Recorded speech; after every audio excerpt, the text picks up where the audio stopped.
हर भूत की कहानी के पीछे एक दर्दनाक सच छिपा होता है। गांव के बाहर एक ऐसा कुआं था जहां से रात होते ही एक दुल्हन की रोने की आवाज सुनाई देती थी, लेकिन कोई नहीं जानता था कि वो किसका इंतजार कर रही थी। बरसात की एक रात गांव में बिजली चली गई थी। चारों तरफ घना अंधेरा था।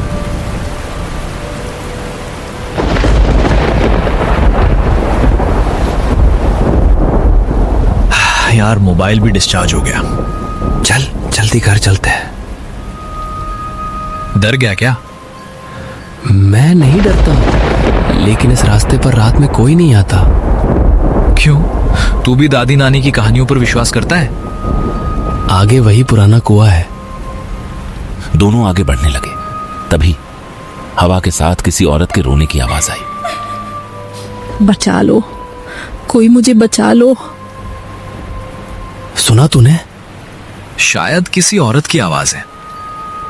आवाज कुएं की तरफ से आ रही थी। दोनों धीरे धीरे कुएं के पास पहुंचे, लेकिन वहां कोई नहीं था, सिर्फ अंधेरा और गहरा कुआं। देखा, कोई नहीं है। इतने में कुएं के अंदर से पायल की आवाज आई। रोहित, चल यहां से। लेकिन तभी कुएं के अंदर से एक सफेद हाथ बाहर निकला और कुएं की दीवार पकड़ ली। कुएं की दीवार पर वो सफेद हाथ धीरे धीरे ऊपर आने लगा। सोनू का चेहरा डर से पीला पड़ गया। रोहित, भाग यहां से। रुक, पहले देखते हैं। अचानक एक दूसरा हाथ भी कुएं के किनारे पर आ गया। फिर धीरे धीरे एक लड़की का चेहरा दिखाई देने लगा। उसने लाल रंग का पुराना दुल्हन का जोड़ा पहन रखा था। चेहरे पर घूंघट था और उसके लंबे काले बाल पूरे चेहरे पर बिखरे हुए थे। हे भगवान, भूत है। दोनों पीछे हट गए, लेकिन वो दुल्हन उनकी तरफ नहीं आई। वो बस सिर झुकाकर खड़ी रही। तुम कौन हो? मुझे घर जाना है, क्या तुम मेरी मदद करोगे? उसकी आवाज सुनकर रोहित को उस पर दया आने लगी। तुम्हारा घर कहाँ है? दुल्हन ने कांपते हुए हाथ से जंगल की तरफ इशारा किया। वहीं। रोहित, पागल मत बन, ये इंसान नहीं है। अगर ये मुसीबत में है तो? और अगर ये हमें मुसीबत में डाल दे तो? तभी दुल्हन अचानक रोने लगी। कृपया मुझे अकेला मत छोड़ो। रोहित कुछ पल सोचता रहा, फिर उसने फैसला कर लिया। ठीक है, हम तुम्हें घर छोड़ देंगे। क्या? दुल्हन धीरे धीरे मुस्कुराने लगी, लेकिन उसके चेहरे पर मुस्कान आते ही सोनू के शरीर में सिहरन दौड़ गई। रोहित, हम बहुत बड़ी गलती कर रहे हैं। तीनों जंगल की तरफ बढ़ने लगे, लेकिन उन्हें नहीं पता था कि दूर एक पेड़ के पीछे खड़ा कोई आदमी उन्हें लगातार देख रहा था। उसके हाथ में एक पुराना त्रिशूल था और उसके चेहरे पर चिंता साफ दिखाई दे रही थी। हे महादेव, फिर किसी ने उसे कुएं से बाहर निकाल दिया।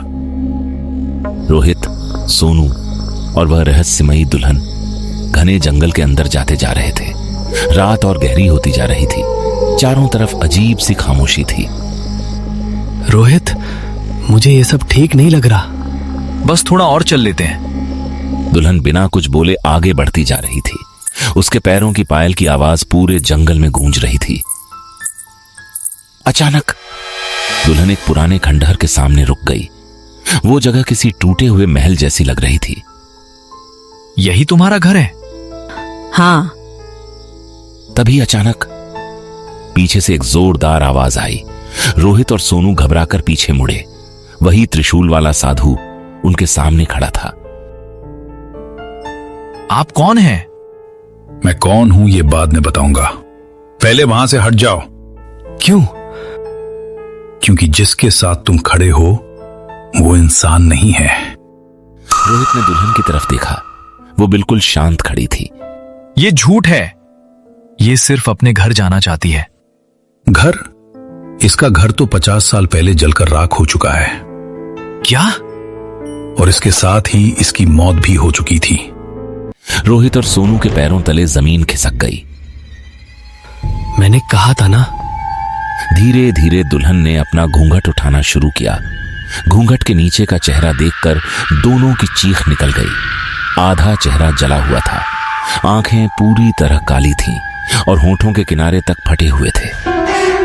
तुमने मुझे घर पहुंचाने का वादा किया था। हवा अचानक तेज चलने लगी, पेड़ बुरी तरह हिलने लगे। भागो! लेकिन तब तक देर हो चुकी थी। दुल्हन की आंखों से काली धुंध निकलने लगी और पूरा खंडहर उस धुंध से भर गया। पूरा खंडहर काली धुंध से भर चुका था। अब कोई भी यहां से वापस नहीं जाएगा। रोहित और सोनू को अपने हाथ तक दिखाई नहीं दे रहे थे। चारों तरफ सिर्फ एक ही आवाज गूंज रही थी। रोहित, तू कहां है? मैं यहीं हूं। लेकिन जैसे ही रोहित ने आवाज दी, उसे एहसास हुआ कि उसकी आवाज बहुत दूर से आ रही है, जैसे कोई उसे खींचकर कहीं और ले जा रहा हो। ये क्या हो रहा है? उसकी मायावी शक्ति शुरू हो चुकी है। हमें बचाइए बाबा। जब तक वो तुम्हें अपने भ्रम में फंसाए रखेगी, तुम बाहर नहीं निकल सकते। अचानक रोहित के सामने का धुंध हटने लगा और उसने खुद को अपने घर के सामने खड़ा पाया। मां? उसकी मां दरवाजे पर खड़ी मुस्कुरा रही थी। कहाँ था बेटा? चल अंदर आ जा। रोहित की आंखों में आंसू आ गए। वो धीरे धीरे घर की तरफ बढ़ने लगा। रोहित, मत जाना। लेकिन रोहित जैसे सम्मोहित हो चुका था। तभी उसे अपनी मां के पैरों पर नजर गई। उसकी मां के पैर उल्टे थे। ये नहीं! अचानक उसकी मां का चेहरा फटने लगा, आंखें काली हो गई और कुछ ही सेकंड में वो उसी दुल्हन में बदल गई। मैंने कहा था ना, तुम अब वापस नहीं जाओगे। उधर सोनू भी एक भ्रम में फंस चुका था। उसे अपने मृत पिता दिखाई दे रहे थे। बेटा, मेरे पास आओ। सोनू दौड़कर उनकी तरफ जाने लगा, लेकिन तभी उसके गले में बंधा भगवान शिव का छोटा लॉकेट चमक उठा। अचानक भ्रम टूट गया। उसके सामने उसके पिता नहीं, बल्कि एक कंकाल खड़ा था। साधु ने त्रिशूल जमीन पर मारा। त्रिशूल से तेज प्रकाश निकला। कुछ देर के लिए काली धुंध हट गई। रोहित और सोनू फिर से साधु के पास पहुंच गए। ये आखिर चाहती क्या है? वो दुल्हन नहीं, एक श्रापित आत्मा है। लेकिन वो कुएं में क्यों थी? आज से 50 साल पहले उसकी शादी वाली रात उसे जिंदा जलाकर मार दिया गया था। क्या? और जिसने उसे मारा था, उनकी आत्माएं वो आज तक खोज रही है। तभी अचानक दुल्हन की भयानक हंसी पूरे खंडहर में गूंज उठी। और आज मुझे मेरा अगला शिकार मिल गया है। अचानक जमीन फटने लगी, खंडहर की दीवारें कांपने लगी और दुल्हन धीरे धीरे हवा में उठने लगी। उसकी काली आंखें सीधे रोहित पर टिकी थीं। तुम्हारा चेहरा उस आदमी जैसा है। कौन आदमी? जिसने मुझे जलाया था। एक जोरदार धमाके के साथ रोहित हवा में उछलकर दूर जा गिरा। रोहित! उसे संभालो। लेकिन दुल्हन अब पूरी तरह बेकाबू हो चुकी थी। उसके चारों तरफ काली आग घूमने लगी। आज कोई नहीं बचेगा। अचानक खंडहर की एक पुरानी दीवार टूट गई और उसके पीछे एक छिपा हुआ कमरा दिखाई दिया। नहीं। क्या हुआ बाबा? वो कमरा यहीं उसका सच छिपा है। तीनों जल्दी से उस कमरे के अंदर भागे। कमरा धूल और मकड़ी के जालों से भरा हुआ था। बीच में एक पुराना लकड़ी का संदूक रखा था। इसमें क्या है? शायद उसकी मौत का राज। रोहित ने कांपते हाथों से संदूक खोला। अंदर कुछ पुराने गहने, एक शादी की तस्वीर और एक जली हुई डायरी रखी थी। ये तस्वीर देखो। तस्वीर में वही दुल्हन खड़ी थी, लेकिन उसके साथ खड़ा दूल्हा देखकर रोहित के होश उड़ गए। ये कैसे हो सकता है? क्या हुआ? तस्वीर में मौजूद दूल्हा बिल्कुल रोहित जैसा दिख रहा था। ये मैं हूं? नहीं, ये तुम्हारे परदादा हैं। जिस आदमी ने उस दुल्हन को धोखा दिया था वो तुम्हारे ही परिवार का था। नहीं। तभी बाहर से दुल्हन की भयानक हंसी सुनाई दी। अब समझ आया मैं तुम्हारा इंतजार क्यों कर रही थी। अचानक कमरे का दरवाजा अपने आप बंद हो गया। अब क्या करेंगे? दुल्हन की परछाई धीरे धीरे दरवाजे के नीचे से अंदर आने लगी और उसके साथ कमरे का तापमान तेजी से गिरने लगा। आज 50 साल पुराना हिसाब पूरा होगा। बाबा कुछ कीजिए। शांत रहो, इस डायरी में ही इसका अंत छिपा है। साधु ने जली हुई डायरी उठाई। उसके आखिरी पन्ने अभी भी सुरक्षित थे। मेरे होने वाले पति ने मुझे धोखा दिया, दहेज के लालच में मुझे जिंदा जला दिया। अगर कभी किसी को यह डायरी मिले तो मेरी अस्थियां कुएं से निकालकर अंतिम संस्कार कर देना। तो उसकी आत्मा आज तक इसलिए भटक रही है? हाँ, उसे बदला नहीं, मुक्ति चाहिए। तभी दरवाजे में बड़ी दरार पड़ गई। झूठ। उसका जला हुआ चेहरा दरार से दिखाई देने लगा। वो अंदर आ रही है। जल्दी। तीनों भागते हुए वापस उसी पुराने कुएं की तरफ पहुंचे।